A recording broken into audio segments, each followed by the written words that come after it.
Rise and shine, beautiful souls. I don't know if I'm looking over here or over there. It's right there. What's up, y'all? So, listen, family, we gave you guys an opportunity to ask the Rise family some questions. We told you we picked through your questions and picked 3 questions each. So we went through those questions and we now have our 3 questions each. So what we're gonna do is we're gonna play rock, paper, scissors. So we can determine who reads the questions first, and then we'll go in order from there. All right? Here we go. Rock, paper, scissors, shoot. Y'all do the shoot. Do it again. I don't play like that. Y'all gonna have to rock, paper, scissors, shoot. Rock, paper, scissors, shoot. Okay, you did the same thing again. You got cut. Okay, it's all good. And you rock, you beat me. So Jamie, me, Lacey. Let's go. All right, so my first question is from Jennifer Sunshine Campbell. Says, I haven't heard any of you guys discussing how your families feel about the choices about religion and the poly relationship. Where do we go from there? All right, so as far as family goes, we'll say on the religion side first, because that was the first bomb I dropped on them. I'll say disappointed because they were all really like strong churchgoers, ministers. Like everybody had a position in the church. So when Miss Jamie decided she was no longer in religion and then, subscribed to their beliefs, she automatically became a devil, outcast, you know what I'm saying? So they took it very, very hard. After a while, some started coming around, and it's different. It's almost, I'll say, have you ever moved out of your house and then out of your parents' house and then had to move back in? Then it feel a little different. That's basically how these relationships go. And same as poly. I'll say we're still working on that one with the family. There was so much pushback from them. It's like because they have been conditioned so much that what I'm doing is like out of this world, taboo, is wrong or whatnot. And so I think they feel as if they're associated with me in any kind of way that they're condoning it. So it's like this big gap in between myself and most of my family members. I do have a few, I probably can count them on one hand, that still will have a conversation with me, but it's still a little off. It's not pure, it's almost like it's forced. But I'm pretty sure we'll get there. I really believe that. Thank you for that question. Absolutely. And to that family, a lot of you guys do ask that question. How did your families take to it? How did your families take when you left religion? I want you guys to understand as adults, okay? We want to be able to make our decisions honestly without the thought of what our family may think of us. This is not to say you're going to live your life to be rude to them or humiliate them with your lifestyle, but you want to be firm in your own decisions as an adult. And I'm going to tell you this, leaving religion, things like this poly lifestyle that's going to disagree with the geographical standard, you are making this decision for you. You understand? So you got to understand people are going to contend with your personal decisions for your life, and you got to understand it's going to happen.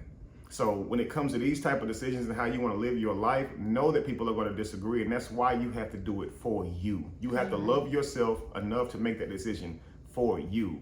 So it's a good question, but please don't let the fear of your family accepting you or your peers accepting you keep you from being family. Evolve. All right. So I am next up. My first question is from Rashada Wanzer. She says, how did you all know that the poly life was for you and going to be the best and such a great solution for you 3? Get this. We didn't know. Right. You kind of never do. So in life, you're getting to know yourself. As you put yourself up against certain challenges, as you go through certain things, you get to know yourself. So we saw this as a beautiful plan for each of us. I'm sure had different reasons if you were to really bear down on it. So each of us may have had different reasons why we wanted to pursue this, but we didn't know that it would be beneficial to us. It has been challenging to us. It has been beneficial, but this is not something that you automatically know going in. So we had reasons for why we wanted to live this type of dynamic, and that for those reasons we pursued this dynamic. But we've had to grow. We've had to what we call melt, become someone new, dissolve our egos, in order to make this thing last and make it so beautiful and harmonic. So it didn't happen overnight, and you never know. So you always got to work hard. You always got to put in effort, because you never know. And that way you create the best opportunity for yourself. All right. Thank you for the question. Okay, so my turn. I have James Petty. When Kevin first approached you with this idea, was there any hesitation on your part? I would say absolutely. I feel like that's a human thing. I was born and raised monogamous, so someone asking me about poly would set you back, just to at least give it some thought and think about how is it going to affect me. And then as a woman, you think all of the same thoughts. You guys say it in the comments every day. Is this person trying to have their cake and eat it too? Are you really trying to do something courageous and bold? And what is this about? And when you're in that state, you're trying to fill in the possible responses for the other person. I took the initiative to ask Kevin, what is the purpose for this? Is it about sex for you? Is this how you feel about this? What are you trying to build? How can I incorporate myself in that? All of those things, to see if his head is on straight, to see if he's just talking, or you have those thoughts when anybody presents you with any scenario that you haven't already been previously considering or actively going after. You have to sit back and ask yourself some really hard questions, or ask questions of your partner. And if they're able to provide substantial information to bring you to some sort of peace, then you can decide to move forward at that time, which was what I decided to do, because I feel like every question I was putting to Kevin, he answered and then elaborated for me in great detail, so it didn't put me in a place where I had more questions on top of more questions. I didn't feel like he was hiding from me. I didn't feel like he was lying to me. And those are the things that you look for when you're scouting out deceit and all these different situations that you, in your mind, you're trying to protect yourself from. So yes, absolutely. And it's a normal feeling to have questions, to be afraid of the unknown, and you have to ask and work yourself through that. And hopefully you have a partner that understands why you're apprehensive and willing to walk you through it so you can get to where you need to be. Absolutely. And thank you for your question. I thought that was really dope, actually. Good. So my next question is from Rachel Allen. Asks, how was the relationship explained to the children, and was there any pushback from any of them? Well, I'm gonna tell you this. I'm a good old manifester, and once I get something in my head, I go ahead and start saying it out loud. And so that's what I started doing around my children. It's like, once I decided this was the type of relationship I wanted, before I even thought of who the people was, I didn't even know any of this yet. I started saying it out loud. I'm gonna get me a husband and a wife. I'm gonna get me a husband and a wife. They would always hear it. They would hear it for, I know, about a year or more. I'm gonna get me a husband and a wife. Just wait. So they were used to me saying it. They were used to me putting it, into the universe, so to speak. And so it was like, okay, mama gonna get her a husband and a wife. So it wasn't any pushback, because I said what I wanted. I put it in the universe, and it happened. Simple as that. No pushback. Thank you for your question. There you go. Master manifester for you. That's right. So someone says, someone, what am I talking about? Lachey Williams. She says, I know you only separated from your first wife. If you are not divorced from her according to law, you only have one wife. Do you have anything in place where both wives can be viewed equal once you pass away? How will you handle this? Because the way I see it, they are both your wives. You know what? We here, man. Because I see it the same way. You see, I see it as both of them are my wives too. You see what I'm saying? Look, so because we have a world or a social system where you can't actually have two marriages in a courthouse, I had to go about it a different way. So I am very much married to my queens. Unfortunately, only one paperwork is in the courthouse in the form of a marriage certificate. That would be Jamie. We met earlier. Because we met first, we have the marriage certificate.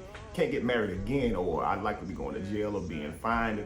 We don't want that. So what Lacey and I wanted to do was establish some security going forward for our relationship and for what would happen to us after we go. So we got together and we established a contract that works for both of us to make sure we're both protected and safe. That way we can both be freely vulnerable with each other, give 100% to each other's lives without this fear of what's going to happen to me if something happens to you.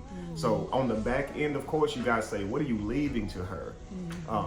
All that's based on how much we put in to create something, because we don't all know what we'll end up with. We're not even promised tomorrow, family. So we hope to leave an inheritance, but all this is based on you living a long, productive life and being successful in your endeavors and putting forth that effort as well.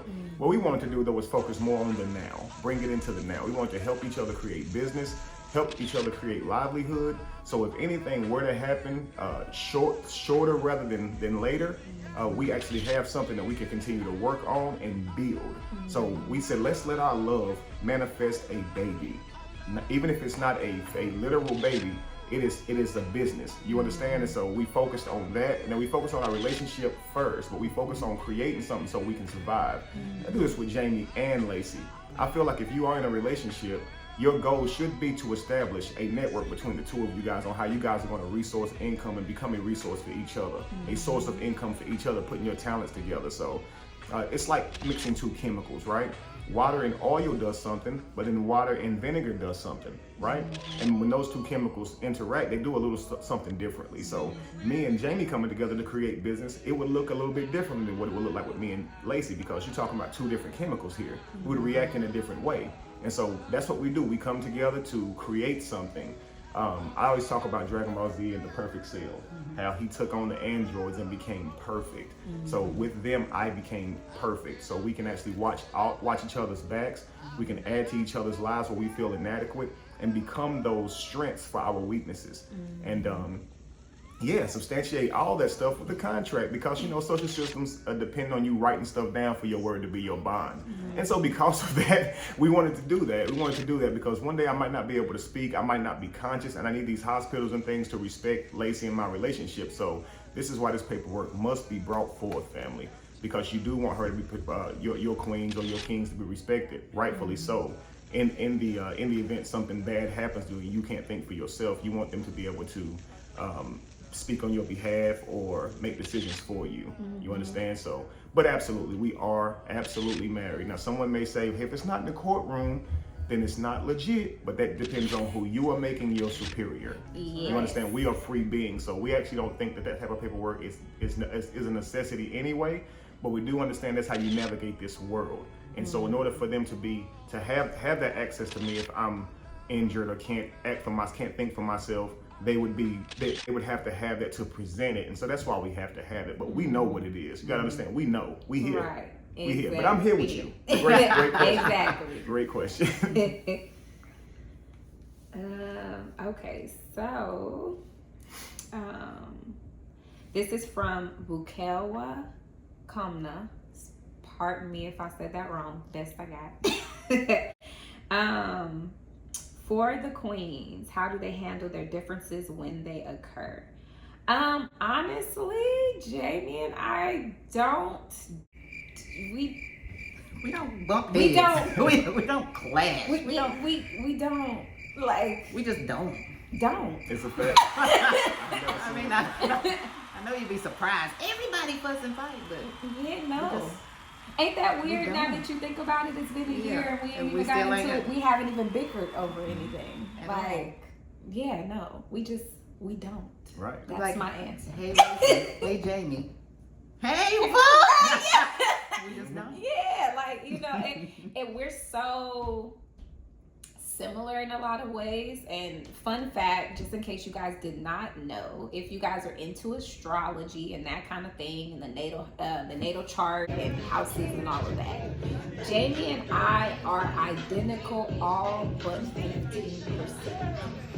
So I need y'all, you guys ask us a lot of questions about sister wives and getting along and all of that. Some of that we can't answer for you, boo-boo, because we are that much alike. We don't have them type of problems. We don't go to war, we don't throw our weight around, we don't pout throughout the house, we don't,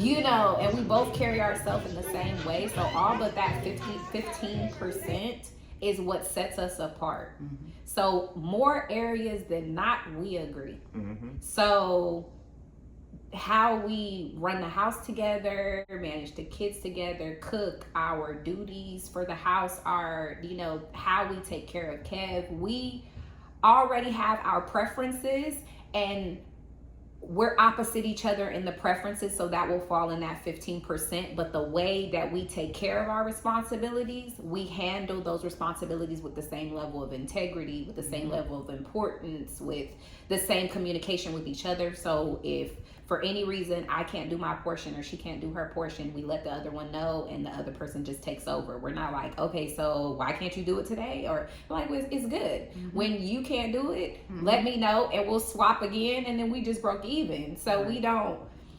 That's the best. We don't.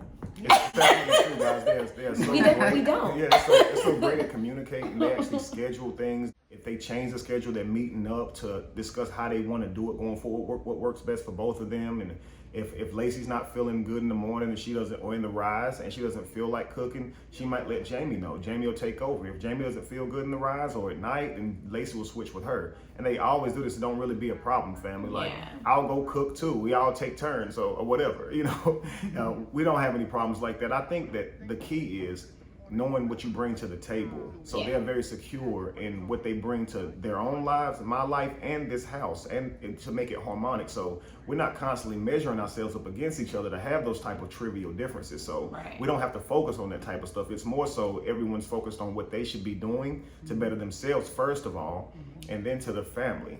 And if you're doing that, everything else will take care of itself. I agree 100%. And thank you so much for your question. I thought that one was dope too. All right, my last question is from Tori Lene, hopefully that's right, Owens. It says, I'm in a triad, and we want to know the best way to introduce our kids to the dynamic. I thought that was a great question for the simple fact that there's a lot of people that's starting to, dive into poly type of dynamic, and they have a lot of question about children, like, how do I tell my kids? Just talk to them. Talk to them. Kids are very receptive. They're very loving. They are very loving. And they like, as long as we're good, our parents are happy, we can do this. And as far as us, we always taught our children about love, and to love freely, and to love with no judgment. And love is love. So we really didn't have a problem. It's all about what you tell them. And you got to be very communicative with your children, for the simple fact they're not dumb. These children are very smart. And when you start sneaking around and doing stuff behind their back, they notice. And so just be very upfront with them. If you mince words, they can look it up. You can't. It's not back in the day now. Talk to your children. Please do. Like, don't be scared. Absolutely. Please don't be scared. They will understand. They will understand. I was gonna say, one thing that I heard Jamie say in an interview some time ago is that always stuck with me, was just to tell them that it's about loving and being honest. You can love however you choose for yourself, as long as you're open, honest, and transparent with those who you're choosing to involve. You have done no wrong. The problem comes into play is when you're omitting and being deceitful. You can say, I'm in love with this person and that person, I just want to have this type of dynamic with you and have this type of dynamic over here with you, as long as everyone understands and you give them an opportunity to say yes for themselves. There is no wrong, there is no harm in that. So I think that's a beautiful thing to teach your kids, to say, it's not who you love, it's how you love. It's the honesty, the integrity, the the commitment and the loyalty that you display towards the people you say you care for that makes the difference. It's not about who and what sex they are and how many.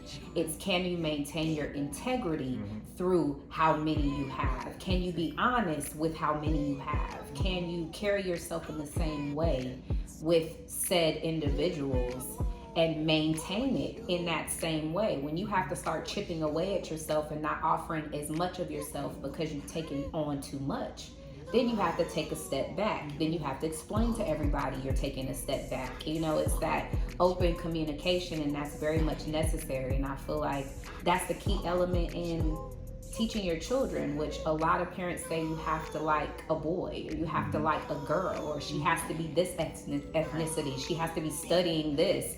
We're so particular about that, but we're not focusing on the integrity of it all. And that's what's going to ensure that they have a loving lifetime of a relationship, not the small details. It's 100% true, family. If you pass on integrity, honesty, direction, guidance, wisdom, these types of things, and we want to pass on inheritance, which is tangible monies. But when we focusing on inheritance, we often don't focus on the things that we are outright passing on to our children without thinking about it. So we pass on the social system to our children. So if you sit down and talk to your child about some decision you're going to make, they're likely going to judge you with the same social system that you gave to them. So this is why, to become great parents, you must first examine yourself and make sure you get rid of all the things that are not conducive to a harmonic home, to a harmonic family, to a tribe, so you can be a good parent, so you don't raise your child to be just another you carrying out the social system that we were given. You see? Great question. Right, sure was. Thank you. So here we go. Timothy Perkins says, having 2 wives, how do you keep them from getting jealous of each other? That's my dream in life, and I want to be prepared. So I want to let you know, this is all cost of me, because if it wasn't for me, man, I'd be at it all day. I have to work hard to keep them from getting jealous. You know what I'm saying? So I show up in their mind. So when the devil show up on this shoulder trying to get them to be jealous, I automatically know about it, and I show up on this shoulder and I whisper good thoughts so they don't get jealous. You see what I'm saying? That's how you do it, bro. I'm just playing. That's not. So you want to make sure you're building with 2 queens who love and respect themselves. So the more they love themselves, the more they accept themselves, the less they are going to measure themselves to anybody outside of them, which means the less you'll have jealousy. That's what jealousy is, measuring yourself to someone outside of yourself. And when you fall up, when you come up short of feeling inadequate by that measurement, jealousy lies in. There's no need for jealousy. Everyone understands what they bring to the table. Everyone understands who they are and what they need from me. So there's no need to feel jealous because they're getting what they need from me. There's no need to examine yourself and say, well, dang, he's giving her something he's not giving me. Now, see, if you ask, how do you keep them from being jealous? I do my part. I'm honest. If I start swaying and start giving more over here than there, do you understand how my actions can now create those type of thoughts? But I first have to make sure I'm responsible for the promises that I made, the commitments that I made, which is being fair, okay? Which is making sure that I am fair. And they're gonna deal with themselves in terms of responsibility for if they do feel jealous, because it's a human trait, family. We all go through it. If I feel jealous, okay, we all have to deal with ourselves first before we raise that issue. Because a lot of times if you feel jealous or you feel angry or you feel sad, the thought is it's okay for me to act jealous, for me to act mad, for me to act sad. When really you should ask yourself, why am I jealous? Why am I sad? Why am I angry? And if you can work through that, likely there's no need for a conversation, because a big part of that just be us caught up in our own heads. You know, so what we've made of what we've saw, what we've made of what we heard, and we use that against and measure it against our trauma, our background, our experiences. And this is where we're drawing anger, jealousy, sadness, you know? So when you feel these things, simply go inside. We spend a lot of time meditating, don't we? Right. And we've had to often meditate. Sometimes we'll meditate, and once you meditate, like I said, you won't even need to have that conversation. You have now dealt with the energy, and you don't have to have someone else to subside that energy for you by raising it as an issue that you were jealous, angry, or sad. We are not really taught to manage our own emotions. We're taught to act out of our emotions. That's why we judge. We see somebody living a certain way or doing something we don't like. A woman's skirt's too short. Women and men gonna judge her. Okay, if it makes you feel uncomfortable, you could simply just look the other way. You don't have to tell another person that they're doing something wrong. And that's why I say, be careful. Give your children honesty, commitment, love, integrity, but don't give them your social system. That begets judgment, and that's all they're gonna do. It's gonna be very hard for them to focus on themselves because they're judging people. Right. They're looking outward too much, and now all this energy is wasted when it should have been put into them. It's just wasted energy, family. Right. So, great question. Okay, my last one. This is from James Petty as well, and forgive me because out of your 2 questions, it's literally probably 5 altogether. So I am picking one of the many. Okay, so don't get mad at these. I know somebody gonna say she didn't answer the whole question. That's because you have multiple questions in one question. Okay, what one quality would you consider unique to your partner that you love about them? Okay, Jamie is the happiest person I've ever met in my life. Like, she's always happy. Like, when I say always happy, like, if you ever needed a ray of sunshine in your house, you just need a Jamie. Oh. Like, she's just, she literally is always happy. Like, and it's weird because then you realize you're not an always happy person because you be looking like, what are you smiling? And then it's just like, you want to make it her fault when in reality you're a Grinch at the moment. You know what I mean? So she's never heard me say that to her, but I just be like, how do you have that energy all day though? Like, she wake up at like what, 7, 8 o'clock in the morning, and when I tell you that energy is there at 7, 8 o'clock in the morning, like, you know, like, even when I'm up that early, I look like a mummy, and I look like the vessel is maneuvering through the house, but nobody's home. She don't look like that, and I don't know how she does that. I don't get like that till probably 1 o'clock. Easy, every day. And I admire that. And I understand I will never be a Jamie. Oh. I just don't. I'm a happy person, but not till 1 o'clock. I'm a very happy person. I just not prior to 12 noon.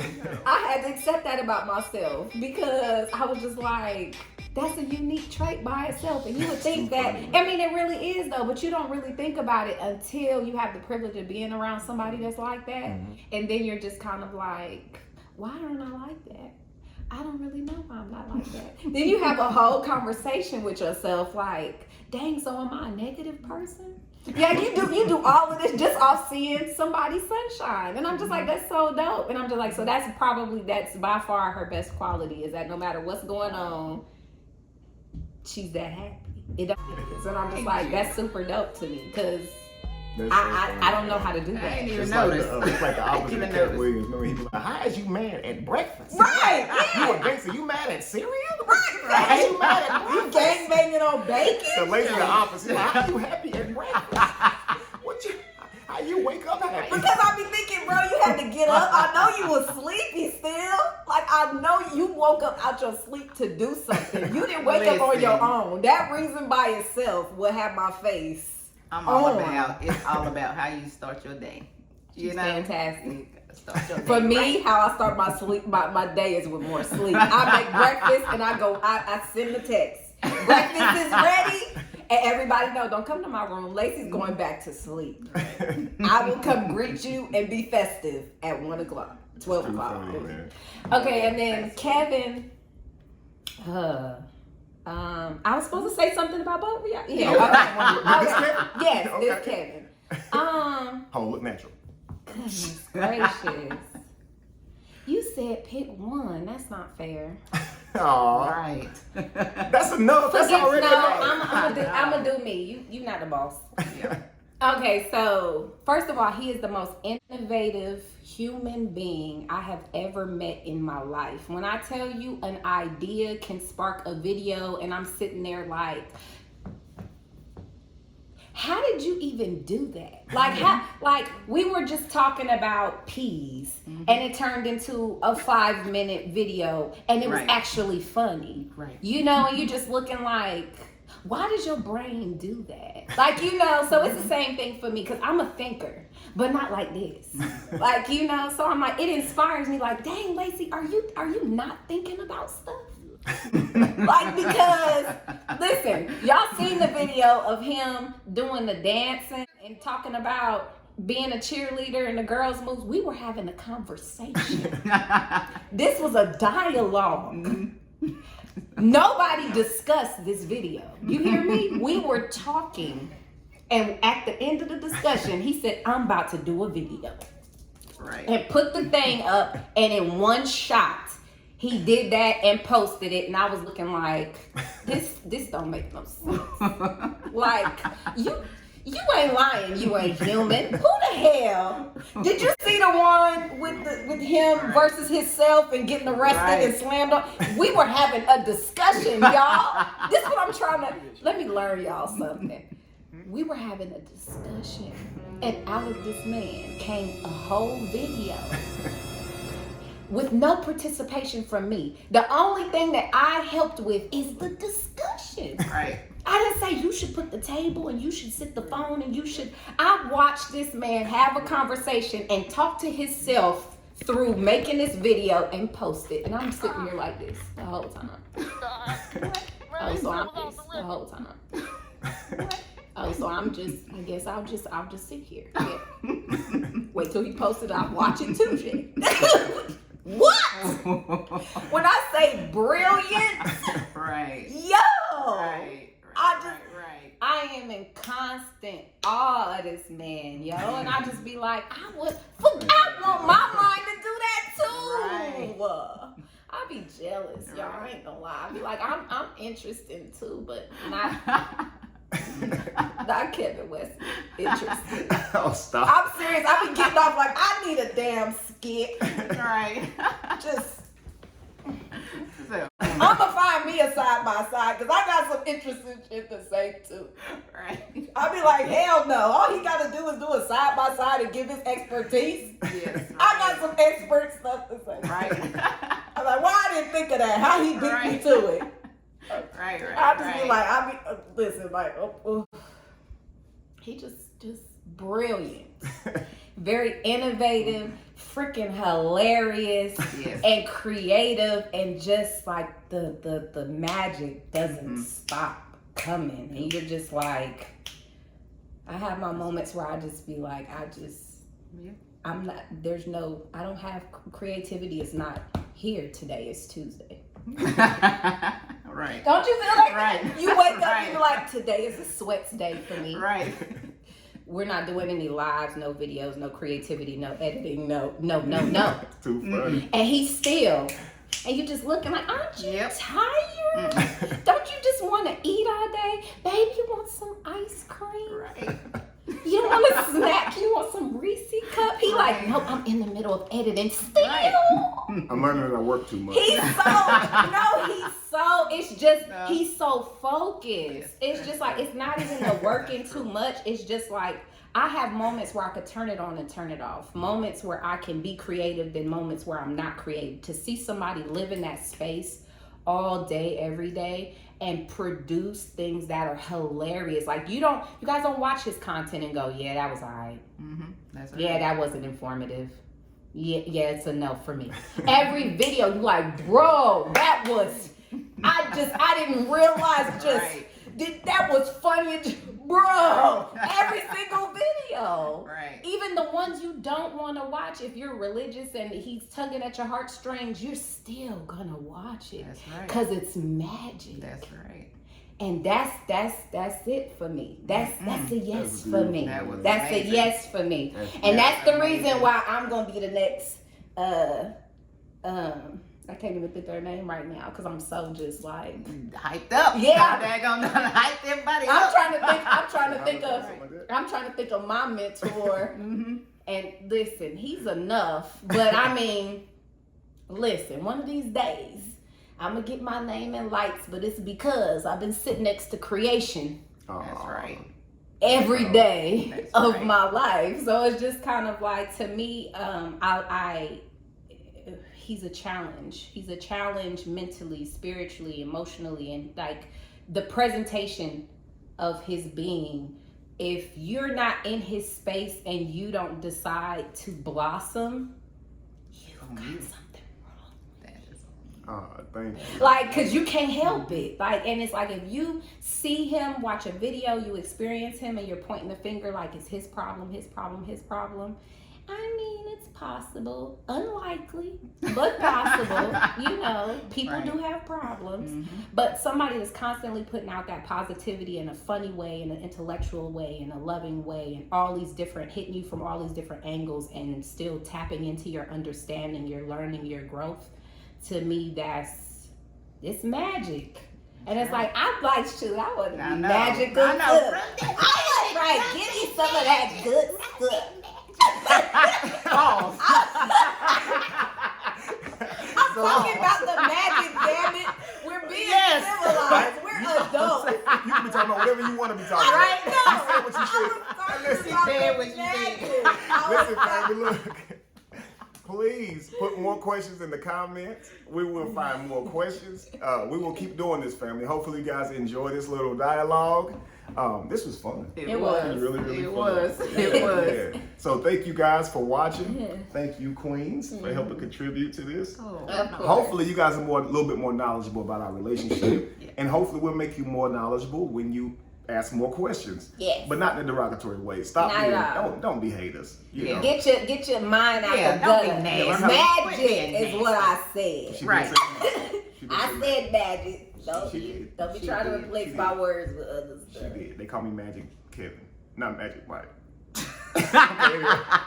You see? Kisses.